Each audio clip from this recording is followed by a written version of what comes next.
Every country has a certain amount of particularities, let's say. So some countries are cold, some countries are hot, some countries have earthquakes, some countries have mountains, some countries have oceans, some countries have none of those things, some countries have all of those things. But the more things you add, the less common it is for you to have a country that sort of has it all. And even if you take continental countries, if you take Brazil, there's virtually no snow in Brazil. Some places there are, but it's very, very few and far between, not every year. And Brazil is a huge, huge country. There's virtually no mountains. There's hills in Brazil, but there's virtually no proper mountain chains in Brazil.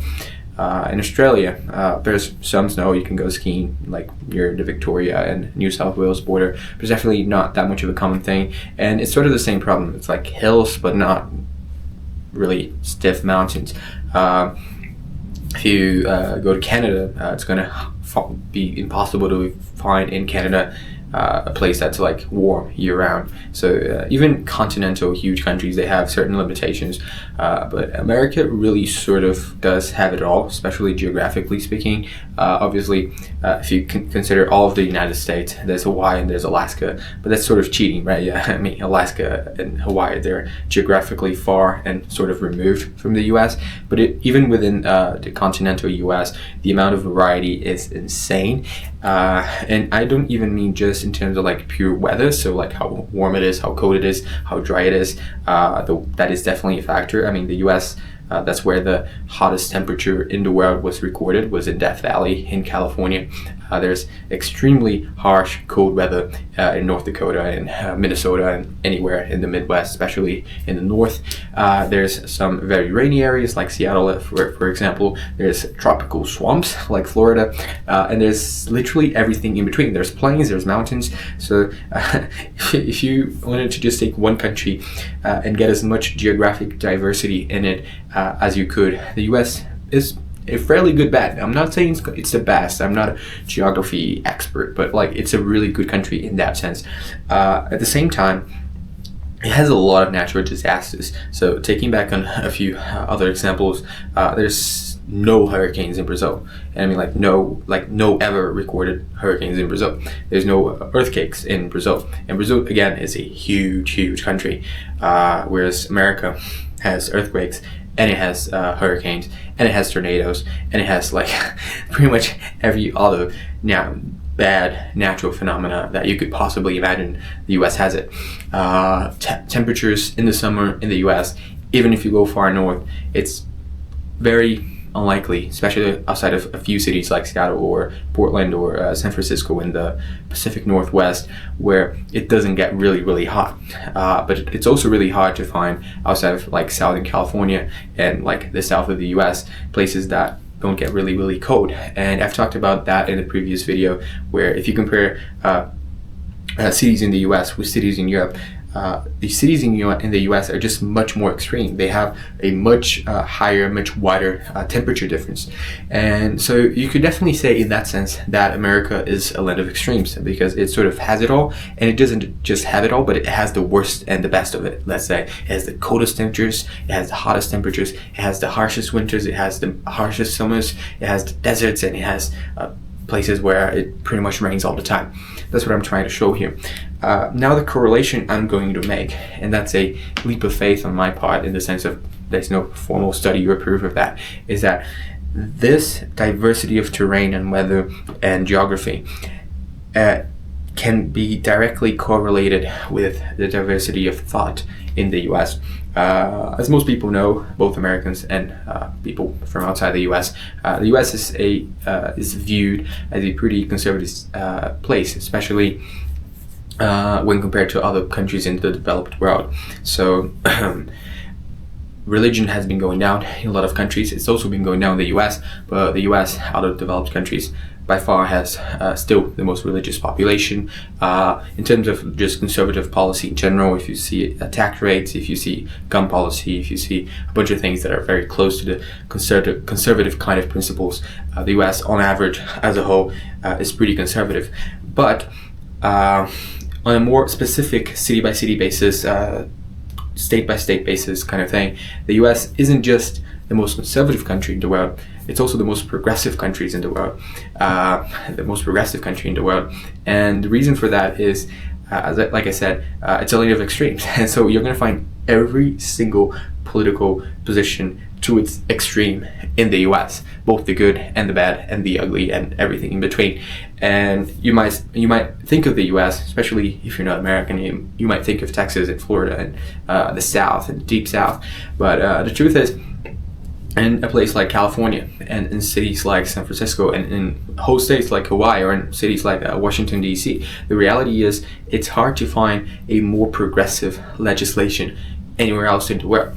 Not only are the taxes higher and they're more progressive, but also, for example, abortion law, which prior to Roe v. Wade, prior to it being canceled, I should say, and repealed, America's abortion law was pretty much the most liberal, progressive abortion law in the world. If you take a map of Europe, most countries, they're going to have around an abortion law that seriously restricts it between like 12, 15, maximum 20 weeks. And that's even in like very liberal countries. That's even in Nordic countries. That's in Switzerland as well. Whereas like in the US before Roe v. Wade, it was pretty much guaranteed for any reason up to 24 weeks, which from an abortion point of view, with no judgment from our part, at least right now, is a very, very progressive, very, very liberal position that very few other countries in the world actually espouse. And there are states right now, after Roe v. Wade was repealed, that currently have no law regarding abortion, meaning you could have an abortion at 8 months pregnant.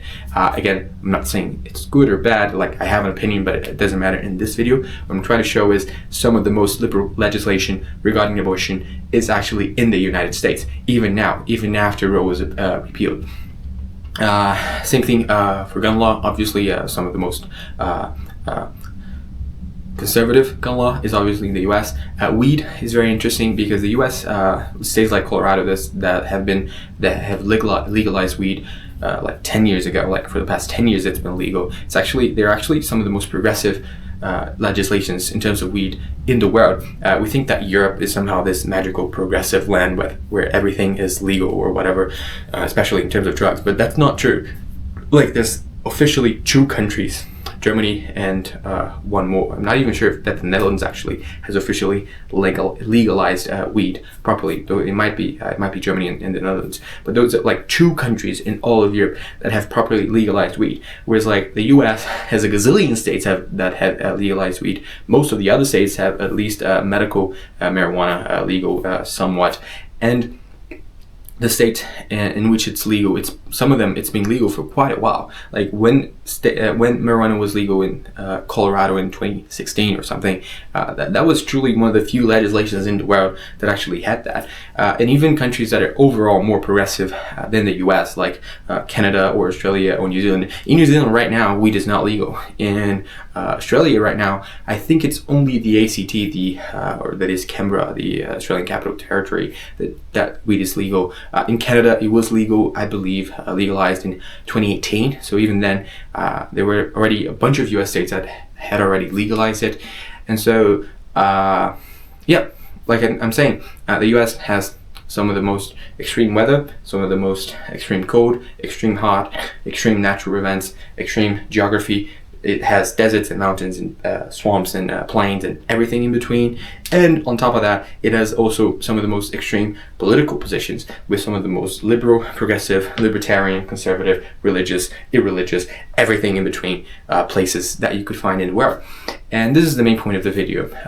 America is a land of extremes, and like it or hate it, I could say that it's good, I could say that it's bad. I definitely see it as at least partially problematic, even though I really like the US overall. It's definitely problematic because it's as if the American can't really just be mild on anything. You know, it has to push everything to its limits, and there's definitely there's definitely problems in that.